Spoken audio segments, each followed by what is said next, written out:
Welcome back to the Weigh-In Podcast, where we discuss all things boxing. We've got plenty to discuss on this episode. A lot going on. There's been a heavyweight fight. There's been a little debate about who enters the ring first or second. We even got an internal weigh-in bet to be settled. Joining me on today's episode, of course, my regular sparring partner, Steve the Rocky Roach. What up, what up? We've got Abbas here, who's become our Northwest/American correspondent. What's happening, Abbas? I'm good, man. I love that title, the Burnley Boy, but this American correspondent is the bit that's tiring me out. But you know, I love it at the same time. I know you've been up all night watching the action, so thanks for joining us there. I'm sure. Also joining me today, we've got our man Ashanti. How's it going, bro? Very well. Thanks for having me again, chaps. Really looking forward to it. Lovely to see Ray as always. Yes, we've got Ray in the background there, so we'll bring him on shortly to discuss all the action, in particular the title fight between Bivol and Craig Richards. I'm pretty sure there's been a bet to be settled. So in fact, we could actually start with that one first if you want. Ashanti, I know you and Ray kind of got into it a few weeks ago in the build-up to that title fight between the two light heavyweights. Can you recap? Was it Uber Eats? Was it some money? Yeah, I'll be the bet commissioner. It was a Uber Eats of your choosing. Was the thing we chose. So I hope you haven't got any dinner plans tonight, Ashanti. You know, you got it covered. Yeah, I mean, Ray is just a very, very, very nice guy. He knew I've been hungry for a while and just thought, how can I make a ridiculous bet? But now, all jokes aside, I've got to give it to him in a way. I actually think Ray almost won the bet. I did, actually win the bet, but Craig Richards did better than I thought he would do. So I've got to actually give Ray some props. I thought Craig would get outclassed, but he lost comfortably, same as Ray did. But touche. Listen, I think is a honourable loss if there's ever been a case. Like I said, I was laughed at and told that Craig Richards is going to go and get blown out of the water by Bivol. And I think this might be the best thing for him. He showed people that he's a world title challenger level, maybe not world champion yet, but he might just make the adjustments that he needs to accomplish that goal. I think what he showed yesterday was that ability-wise, he's there. He just needs to switch up a few things, make a few adjustments, and then he might just be able to nick that belt off of Bivol in the future, but we'll see. Shanti, thoughts on that? Ray, I thought it was once bitten, twice shy. You've already been down this road. Why must you do it again? Wait. What there did I say that was crazy? I never said that how it was like a dubious decision. I just said he showed that was he not world title challenger level? Did he not show that? All right, if they fought again, Ray, would you make the bet again? I need to see how Craig looked in between those fights. All right, you Ashanti, you going for? You taking the Uber Eats bet if they make a rematch? Oh, all day, every day. I said to you last time, I love free food. I love free money. So, Raymundo, please just make that bet anytime. But to all jokes aside, as I said, I gave him his props earlier. Ray. The only thing I didn't agree with was nicking the belt off Bivol, because everything he said up to that was completely correct. 6'3", great chin, good jab. He really, really showed a lot. And I think I was talking to Andrew last night. The British light heavyweight division is just unbelievable at the moment. You've got Callum Johnson, Anthony Yarde, Joshua Buatsi, Craig Richards right at the top of any of those lists. I would have to put him now, because Anthony Yarde knocks people out. But if he can't knock Craig Richards out, how does he win a decision? Because he's got an incredible chin and a great jab. So I'd make him the fifth AY at the moment. I was going to ask that, like, where does he rank now? Because for me, he's got to be up there. For me, it's Lyndon Arthur and him currently. Callum Johnson's obviously a very, very good fighter, but just on form currently, I I feel like it's between both of them. Where do you guys rank like the light heavyweights? Where are you putting Craig Richards in amongst that? I would say for now, he's proven to be maybe second place. I don't know who the first place is, but at least Craig Richards has shown that, again, in a world title fight, they can hold his own. So now it's up to the others to step up and show that they can also do the same or even go beyond and win it. So I think after seeing that fight, it's now on Lyndon Arthur and Callum Johnson to try and nick the belt off of Joe Smith, because out of all the champions, no disrespect to Joe, but I think he's the least threatening in terms of Beterbiev, Bivol, and himself. So that might be the best chance for a UK guy to get a light heavyweight title. Yeah, for real. Did you see what Bivol did to during the week? I was recapping Bivol, and like, did you see what he did to Joe Smith? Like, he did a much better job on him than he did to Craig Richards. So that's kind of shows the levels for me. And I thought, Joe Smith, he's a very big guy. But after watching that and after watching last night, I would pick, any of our English boys would give him a good fight, I think, for that title. I agree. In terms of the rankings, I'll be slightly controversial. I'd have 1A Callum Johnson, only to say I think Callum Johnson's 35. So if I were any of the other English heavyweights, I'd probably just let him fight at European level, never make that fight because he's so dangerous and he's so big.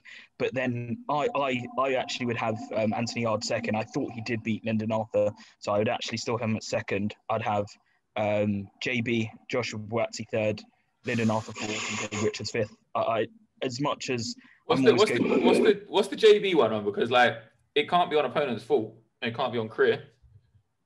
That's what I was thinking. I was like, the rest of them look. You gotta give people their props, Ashanti, man. You can't go like yeah, I'm like, what's going on here? Like, who's JBB? I like JB. I think JB is a very talented guy, but you can't say that someone like JB's a prospect. Like, you can't say he's there already when the other guy's fighting for world titles and doing well. JB's like, it's smoothness of his boxing. I just think he's special. I think he's gifted. When we talk about pay-per-view stars, I think Joshua Buatsi can be the next one. So perhaps it's just a little bit of faith and something he hasn't earned yet. But I do think he's exceptional. Is he generational?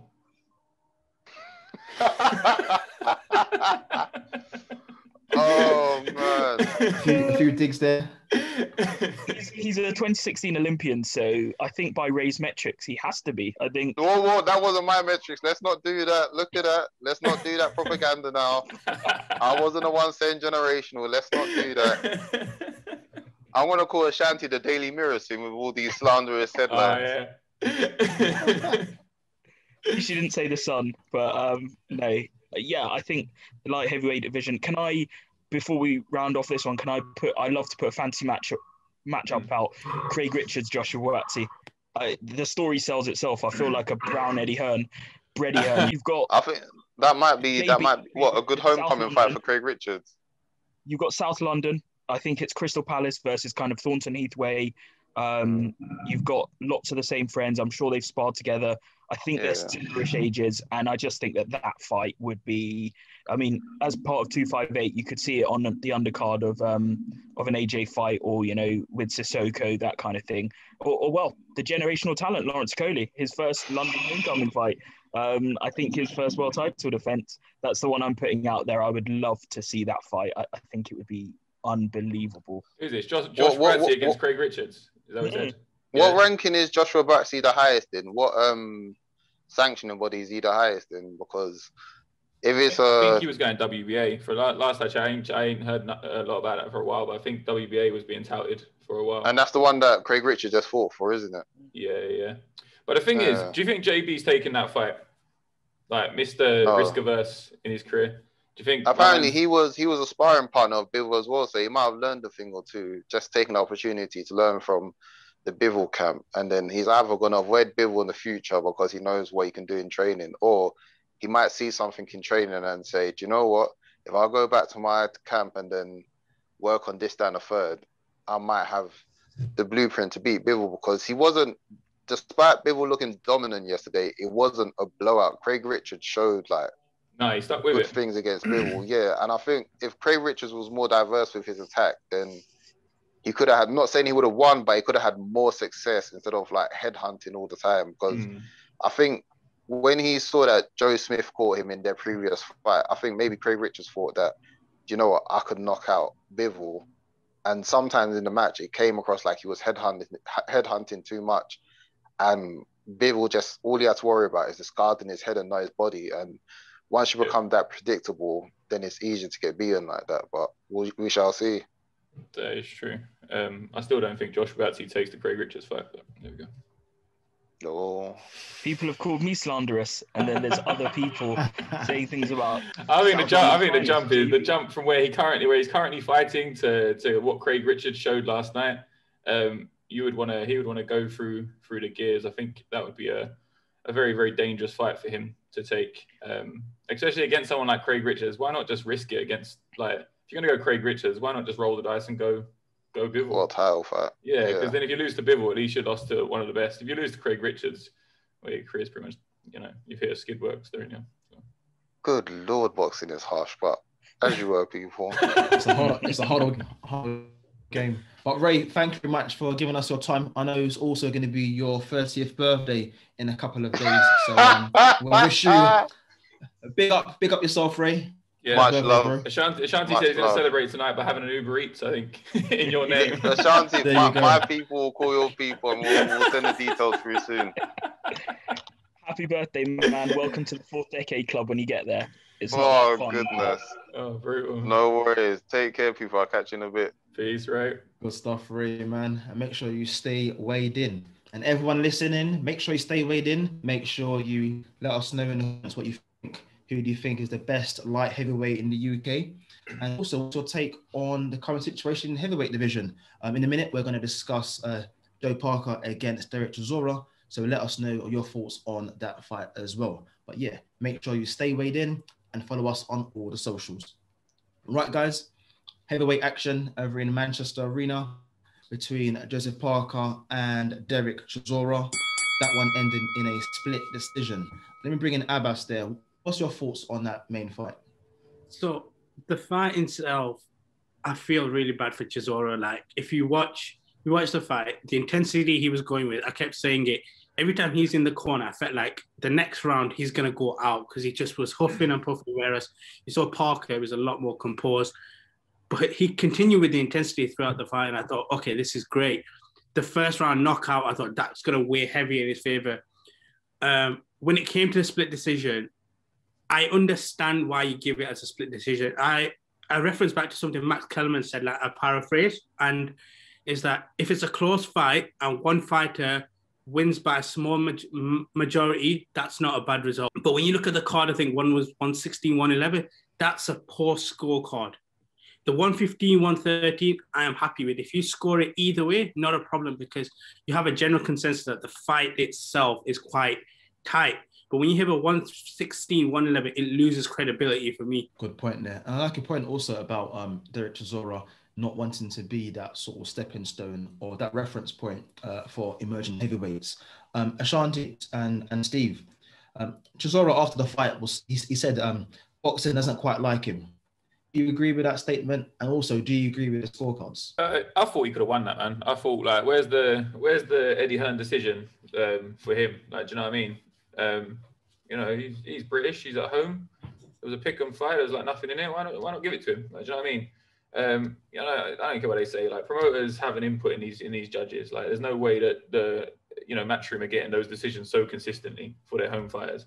So, like, maybe the stropping and the being awkward went against him. Maybe Eddie Hearn had a little whisper in someone's ear and was like, you know what, fuck this guy. Do you know what I mean? I thought he fought well, man. The first half of that fight, that was like not vintage Chisora, because he's lost a lot of like pace, and like he's lost a lot from his boxing. But I thought he fought really well. I thought it was a really fun fight, and I thought if he's up for it, he can do that again with someone else. But now it's kind of like, do we really want to see a rematch? It's interesting, but people want to see better things, don't they? Rather than rematches with them two. So. Yeah, I completely agree with what Abbas and Steve both said, in that I would have given it to Derek. I did think that the fight was fought in his image. If you could have written out how Derek would have wanted the fight to go beforehand, you know, getting Parker up against the ropes, knocking him down in the first round.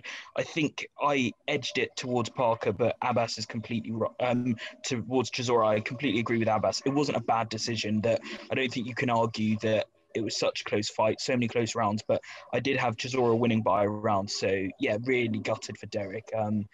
Yeah, he was crude at times, and I was worried he looked really tired after kind of 7-8 rounds, but he's just got that kind of will within him that he just drags himself off his stool every round and is able to just get that motor running for 3 minutes, knowing he can get a rest and just push him Parker back. And I thought he dominated. Of course, Parker looked slick at times, you know, lovely movement, great punches and bunches at times. But yeah, I gave it to Chisora, and yeah, I'm gutted for him, because you know that if he wins this fight, with how much everyone loves him, he could have got a really big fight, maybe on that Joshua Fury undercard, because the British public love him. I think, you know, he's beloved. So yeah, really, really gutted. But as I said beforehand, for me, it was just a fun fight. It was like an upgraded Ebony Bridges, Shannon Courtney fight. In my opinion, in heavyweight relevancy, it's slightly irrelevant. I've got Parker about number 10 in the heavyweight ranking. So for me, him winning doesn't, you know, change the heavyweight landscape, doesn't really mean much for me. But yeah.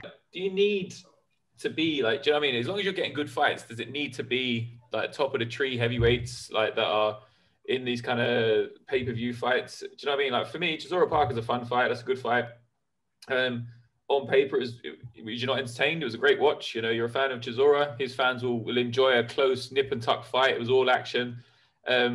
So is that worthy of being sort of pay-per-view and, you know, worthy of getting made and everyone being excited for? Or does it need to be Deontay Wilder, Fury and Ruiz and them lot? Or can it just be, though, that sort of second tier Europa League heavyweights slugging it out, but we all still want to watch them? I don't like Thursday nights. So no, for me, it absolutely does not. Not to headline a pay-per-view, £20. Come on, I need something of relevancy. What's changed overnight? Where's Joseph Parker in the heavyweight scene? What do you think of him now? For me, I understand exactly what you're saying, Steve. I do agree. It was fun.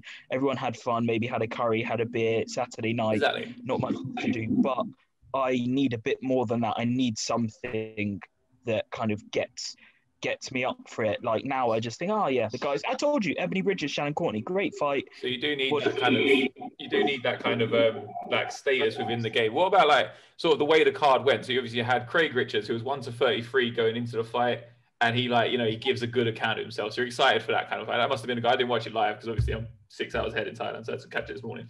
But that must have been fun to watch live and not know what's going to happen. Then you go into, you've obviously got Chris Eubanks doing a little exhibition. Then you go into Natasha Jonas against Katie Taylor. What a scrap. And then you finish up with Chisora and Parker. Like, is that not worth 20 quid of anyone's money? Is that not a good night of boxing? I think if you were to ask like a casual, it probably wouldn't be, because they look at the headline fight and what's the substance behind it. And I think that's the bit that drops out. Like, I'm kind of with Ashanti on here, like with the main event fight, if you win, what happens going forward for you as a career?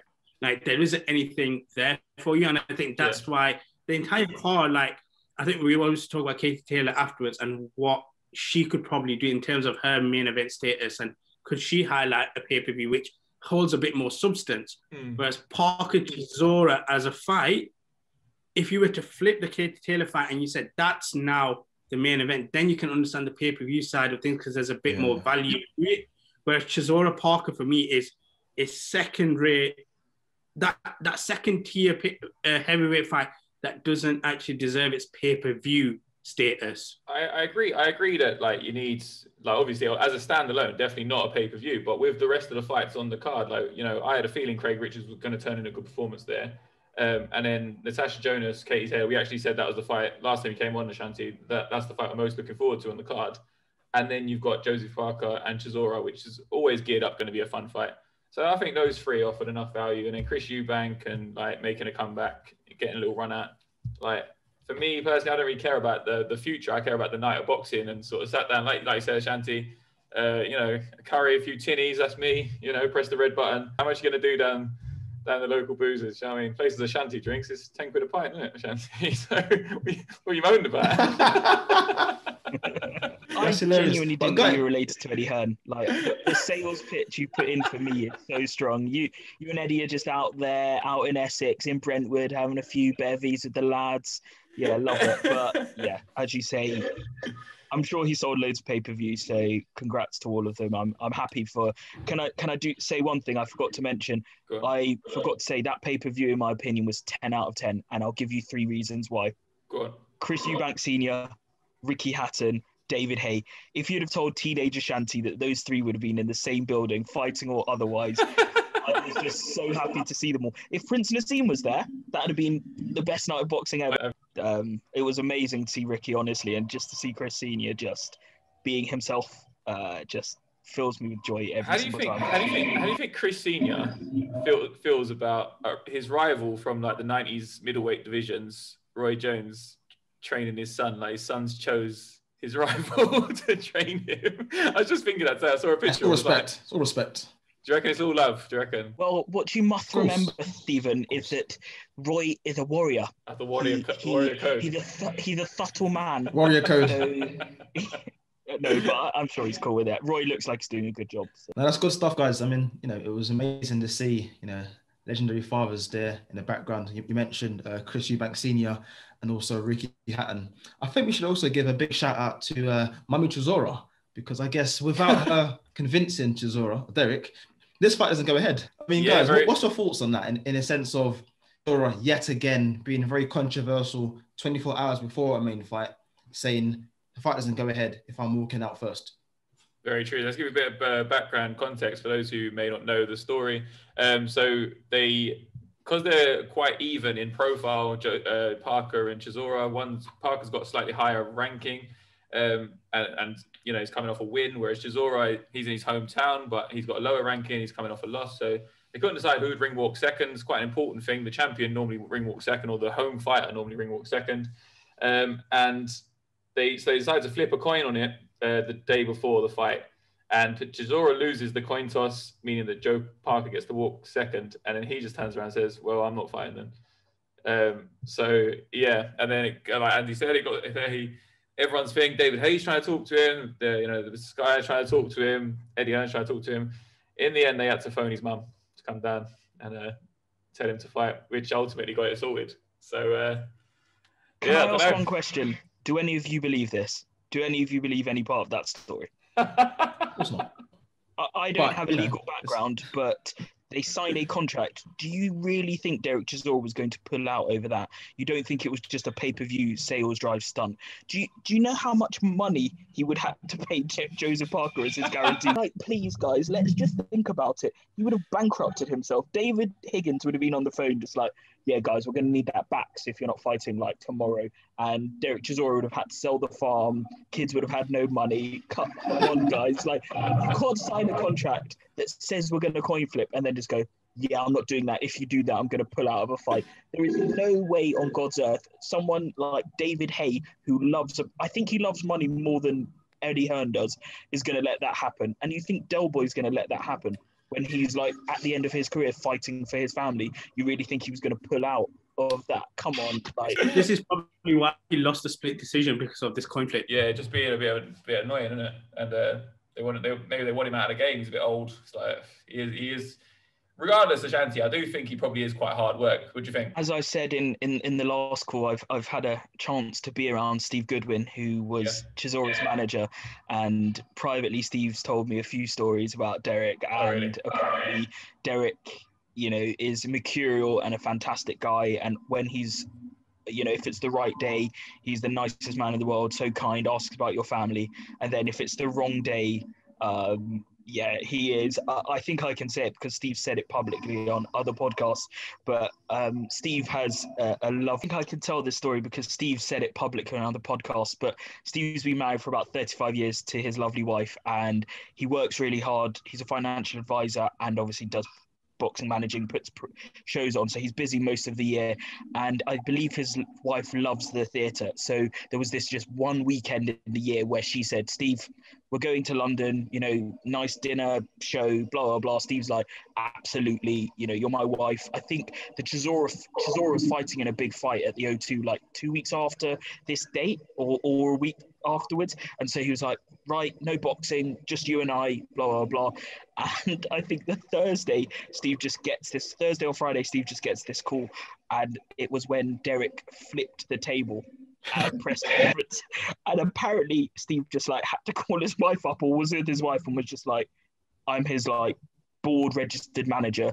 He has to go to Cardiff for this board meeting because he could lose his license. The fight could be off. And I think Steve like was really in the doghouse, and he just said, that's what, and I think Steve said something like, Derek, why did you do it? And he was just like, well, when you manage Derek, this is what can happen, or something along those lines of just, you know, these are the sort of things, this is how I live my life. And Steve was just like, yeah, but you knew about like my wife and this, that, and the other, and Derek just was Derek. And so, yeah, amazing guy, mercurial. But I think that kind of anecdote tells you that there's, you know, he really is his own character, and he will do whatever he needs to do to make himself happy. So, yeah, madman.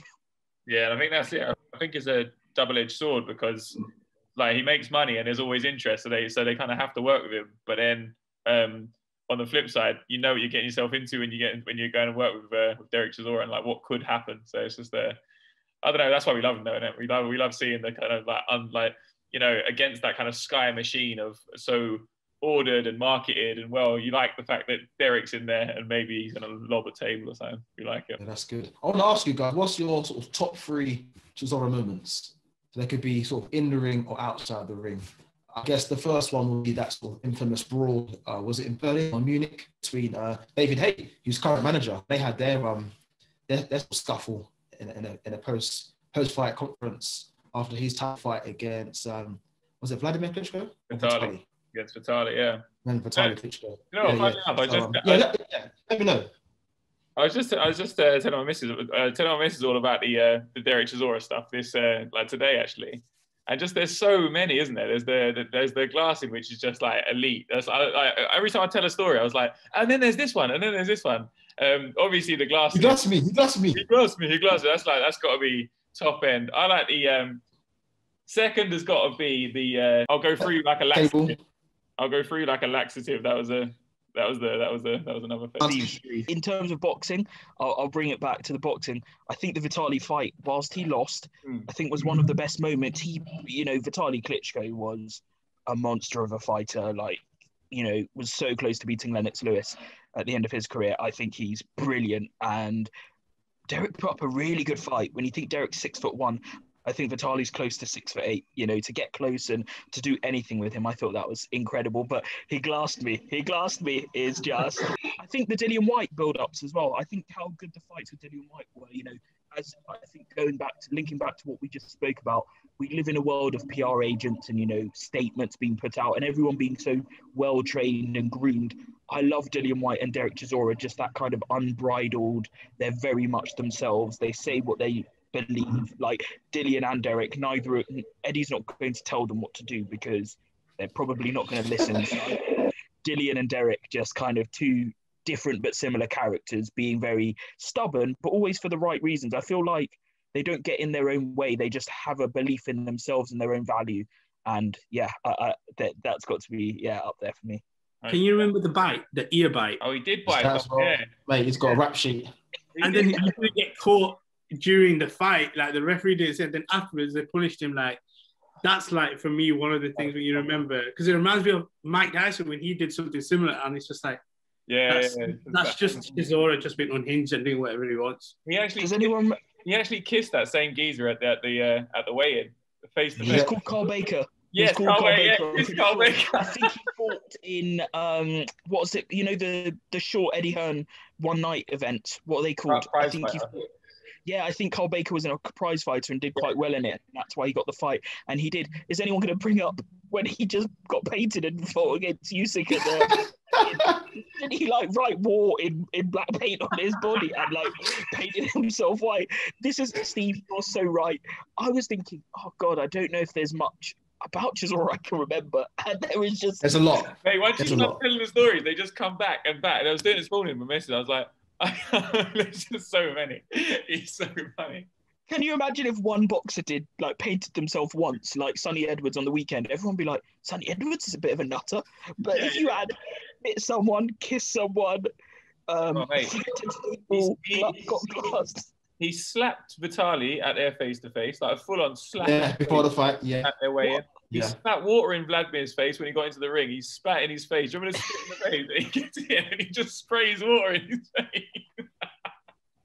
Right. Funny thing is, Steve, it's hilarious because actually I done the pre-fight press conference when they announced that fight over in the, I think it was the Landmark Hotel in London. Yeah. And I was interviewing Derek, and he just stared in my face, like giving me that absolute like madman stare. Here I am, like I must have been about 20, 21 years of age at the time. And he's just looking at me in the face, and I'm looking at him, and I've never been so scared to do an interview in my life. It's crazy, and because he's someone there, you just never know what to expect. You're always on the edge around him, and that's why we love him, or you may loathe him, but yeah, he's something else, isn't he? That's why, and then he kind of fights in that way as well. Do you know what I mean? He's like always throws down. He's never been found wanting. Like he's been knocked out and stuff. But even when he got stopped against Hay, like he threw down that day. For Hay was like, that was one of the hardest fights I ever had. That was like even at that time, do you know, and he pushed Hay and like, he's just a quality fighter and just a quality entertainer. Do you know what I mean? That's what you want out of boxing. You know me, I'm the biggest David Hay fan, but you go and watch that fight back. If David didn't get him out rounds 5 or 6, David would start to blow. He was really putting a lot of punches. The output was too high. You could see David was starting to he was getting a bit coming apart, but he found that punch. But do we also forget, did him and David have to have security guards and like a steel barrier between barrier? Does anyone remember that fence? Hilarious. And they had fake police officers dressed up to keep them apart. Are we going to remember as well? Does anyone remember what boxing commission they fought that fight with? Was that Luxembourg? No. I thought it was Malta, but I knew it was someone rogue. Do you remember when they were just like, yeah, well, obviously we're not going to get a license here, lads. And so Frank Warren was like, we'll just go abroad. Like, we'll just bring a couple guys from Luxembourg, pay them off, and that's brilliant. License them. And no one cared. Absolutely no one cared that it was British born. Everyone was just like, well, I really want to see this fight. Yeah. Oh. I think it was also bizarre as well. You had David Hay, obviously a Bermondsey boy, Millwall fan, fighting at Upton Park, which is West Ham Stadium, which again would have caused absolute ruckus between the fans as well. I was actually at that fight. I went to that fight just as a fan, and like it was off the chain. Like literally one of the best atmospheres I've ever been to at a fight. Like it was just like, because there was just so much hatred and so like they were such polarizing characters. Like some people hated Hay and loved Chisora because he was the kind of antithesis of Hay, and like vice versa. Everyone thought sort of Chisora was this rough street buffoon, and David Hay was like the for once he was actually the classy one who was gonna like sort of save the day. And as that night was just, it was great. It absolutely chucked it down, I remember. And it was just like, it was a proper good night. I was going to remember the other anecdote I remember from that fight is I think, those kind of like blue slippers you have to wear around trainers. I think David wore them into the ring because it was raining so much. And David was wearing trainers. Instead of wearing like traditional boxing boots, he was wearing trainers. That's what I vividly remember. And I was just like, he wore Asics to the ring. Yeah, he wore a pair of, I think he fought in a pair of Asics. Well, to be fair to him, he had his 10K afterwards, didn't he? He had a little night run, so he just had a little boxing fight, and then he was off for a little jog afterwards up to London Bridge back. Oh yeah, I wish I would have been there, and I do remember it pelting it down. I remember they like covered the ring, but the fans must have just got it battered it down. And there was a geezer in my stand, and he ran to the front of the stand, and then he just got completely naked and just jumped onto the pitch and splashed. He done like a dive and he was chucking it down. He couldn't write it. It was something else that night. Absolutely hilarious. I mean, look, we can probably spend the whole hour alone on talking about Derek Chisora. I just want to kind of move on. Ashanti, you mentioned a few minutes ago about Sonny Edwards, who is now a world champion. You want to discuss that briefly? I know I got accused of being a purist in the last podcast. this boxing performance was just bliss. Like Sonny Edwards, I know online he divides opinion. You know, he's very forthright in his opinion. He's a smart lad, but you know, he gets it right and wrong. But in terms of, you know, he did a Tyson Fury. He told everyone what he was going to do. I'm going to hide for 12 rounds and I'm going to, you know, hit, not get hit. And he did that. And shout out to my South African friends, Rosie and Annie, for giving me the pronunciation. And apparently he beat Moruti Mthalane. And I absolutely love that name. But yeah, he just couldn't handle him. I mean, why would you fight Sonny Edwards? Just so slick. And just my quick anecdote on Sonny. I've liked him and his brother since I was a young man. They come from Surrey, but if anyone ever has time, go on 4 on Demand. They were on a TV show about kind of upcoming talented sports stars when they were about 14 and 13, and their dad, they didn't have a lot of money, but their dad used to make them go out running every day. They had a boxing gym in their garden, and he said it. You know, the other kids that were on it, one was a golfer. I think one might play darts. One's a tennis player called Eden Silver, who actually Did you watch it? Eden Silver, I think she just got to the quarters of Wimbledon last year with maybe Evan Hoyt in the mixed doubles. So she's doing okay, but you know, she's maybe ranked 200-300 in the world. But Charlie and Sonny, give it to their dads. You know, their dad, he you know, everything he said they'd do with kids, they did it. And you know, world champions. He's young. He can go on, hopefully make a lot of money, and hopefully Charlie comes back soon. But unbelievable performance, like absolutely fantastic. On the card as well, we had the ladies' world title, the pinnacle of women's boxing right now. Katie Taylor versus Natasha Jonas, a rematch from the 2012 London Olympics, where they set is it a barometer that measures the sounds and broke all sort of known records for internal events worldwide or something. But it was an amazing event at the Olympics. I remember watching that on TV and thinking it was incredible. What did we think of the fight last night, boys? Abbas, did you manage to catch it? Yeah, so this was the thing. I remember, like, Andy tweeted in the chat, the main event time now, and it was Katie Taylor was fighting at the time. Watched it. Best fight on the card, easy. Yeah. That was sensational. Like, as an advert for women's boxing, this is what you want to see. As for the fight itself, amazing back and forth. I did think Katie Taylor did deserve the win. So the result was, as a fight itself, Katie Taylor, Natasha Jonas, amazing. I do see a possibility of a rematch going forward, possibly an Ellen Road fight or a First Direct Arena fight going forward, which is a possible fight. But I know she's got probably a mandatory in between there where it's going to be a bit more low key. But as a fight, exceptional. But yeah, no, I agree with you, man. It was a sensational fight. What do you think, Ashanti? Did you watch it? What a fight. This is the one I was looking forward to. It was unbelievable. As we thought, you know, Katie Taylor's just fast hands, fitness, boxing IQ. But then Natasha Jonas, for a woman that doesn't look particularly large, she really punches. You can see every woman she hits clean, she knocks them back. Like, I'm not saying Katie was anywhere close to being stopped or anything like that, but she buzzed Katie. She pushed her back quite a few times, and I actually disagree with Abbas. I had Jonas up by 1 point, but I will admit I'm biased. Yeah, I actually gave her the 10th because if you look back, I thought the first minute Jonas dominated the first minute, and then the last minute, Katie won clearly. But yeah, it depends on what you want. I'd love to see Natasha just get a belt, any belt around her waist, because she certainly deserves it for what she did as an amateur and now what she's doing as a pro after coming back from her knockout loss. I think she's just a great ambassador for the sport. Right, good stuff. We're going to switch now to stateside boxing, where we had an all-Mexican heavyweight clash. We're going to take our US correspondent, Abbas. You're going to take this one for us. You stayed up. You did the legwork last night. Stayed up and watched it. Can you tell us a little bit about that fight? What went down? So it was basically Andy Ruiz and so since joining Canelo and his camp, it's his first fight. Since then, lost a ton of weight, looked a lot more better in terms of physical appearance. As for the fight itself, it was a bit of a weird one.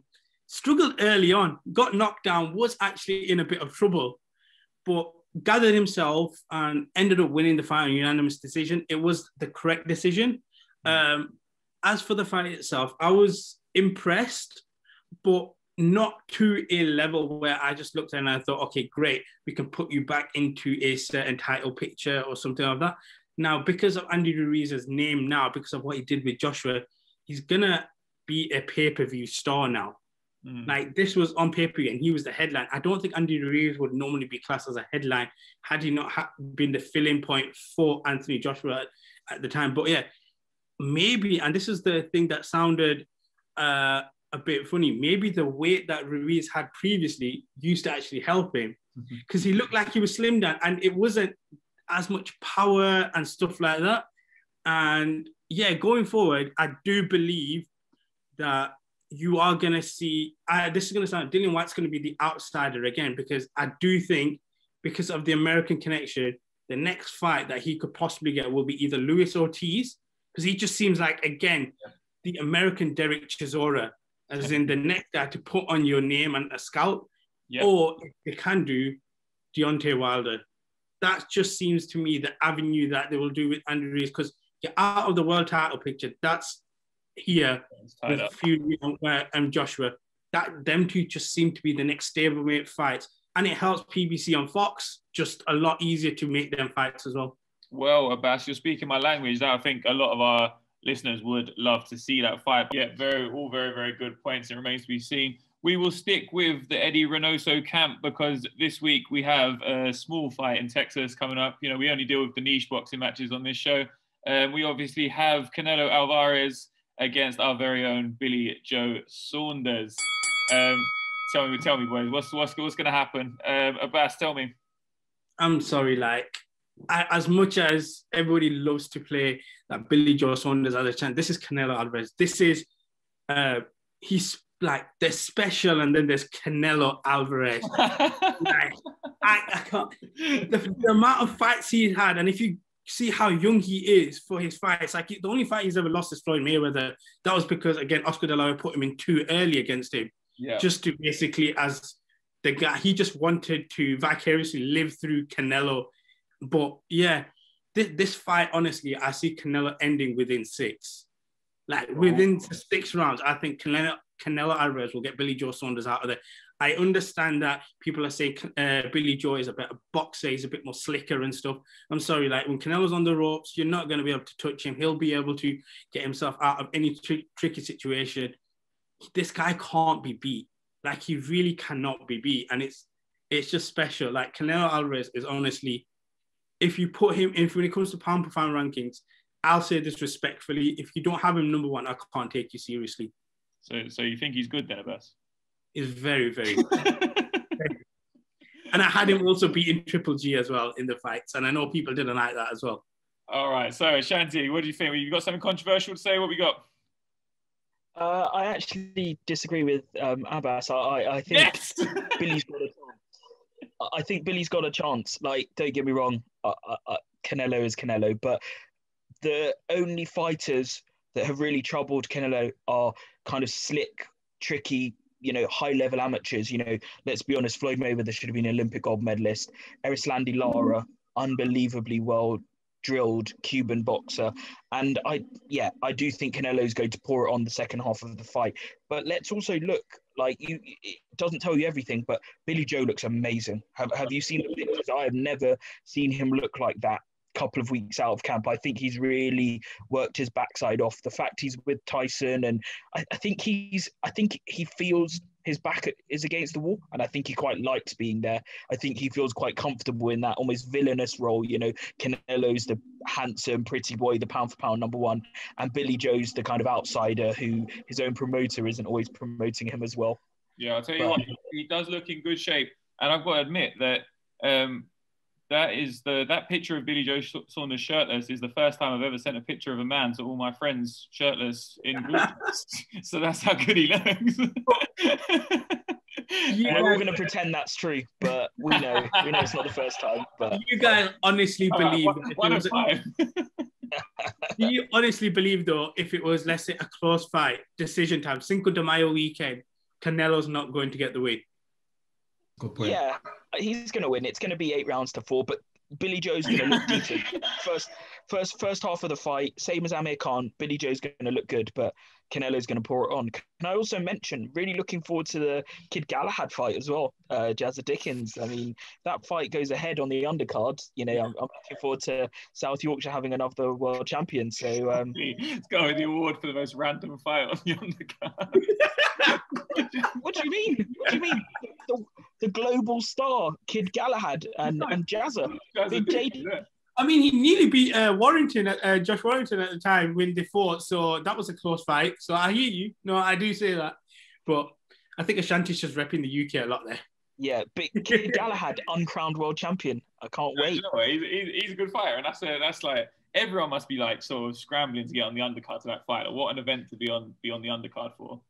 Be involved with. Steve, I agree, but I would imagine it's the Billy Joe connection. I know that when Billy Joe was training with the Ingalls, he lived at Kid Galahad's house. I think they're very close and stuff like that. So it's probably because of that. And Eddie's got so many names and stuff. He's like, God, where can I fit them all in? How am I going to get this fight somewhere? So yeah, but Canelo, what a fighter. I mean, I think he's just a throwback, isn't he? 4 times in 13 months.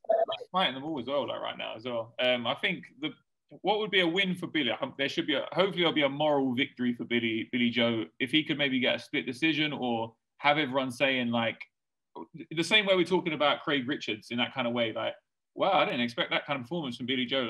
Like, you know, maybe if he hurts Canelo or if he just like, you know, he puts him on the end of a jab for a good few rounds and he sort of he gives him the run around and he goes the distance. Like you say, an 8-4, which everyone's talking about, was a competitive, good fight.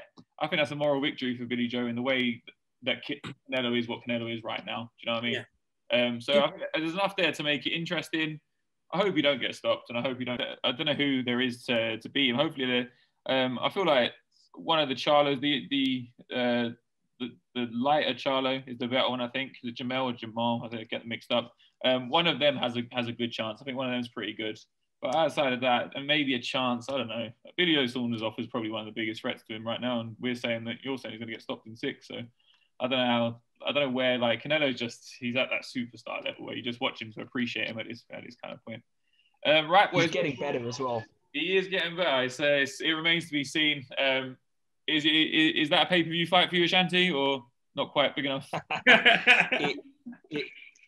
This is the super fight. I will be going out and staying up till 5:30 for sure, because that's just that this is a mega fight. And to answer your question, the only 2 people I can see getting close to him are 154 if he were able to get himself down, Errol Spence, just because of the weight cut. I think Canelo would struggle with it now. And then 175 Peterbiev, just that power. But between that, I've got to mention he is getting better. That's what's scaring me. A few years ago, you were thinking, Errol Spence, Crawford, Usyk, Lomachenko, it was a top 5 pound for pound. And now, if you're being honest, it's just Canelo and then the others, because he battered Callum Smith. And Callum Smith is like 6'3", 6'4", punches really hard, technically gifted. I love Callum Smith, and he just whooped him. Like it wasn't close. He made him look like a British level kind of average guy, and yeah, he's too good. Which is worrying, right? It remains to be seen, and we'll be back next week to talk and cover that show, go over how our predictions went. We will leave it there. Remember to follow us on socials and to like and comment on the video. What do you think? Is Billy Joe Saunders going to pull off this upset? Is he going to shock the world? Who do you think is the best light heavyweight in the country? And do you think the pay-per-view last night was due to be pay-per-view? Did it have the right to be on pay-per-view? All right, boys, thank you for popping in. See you later, boys.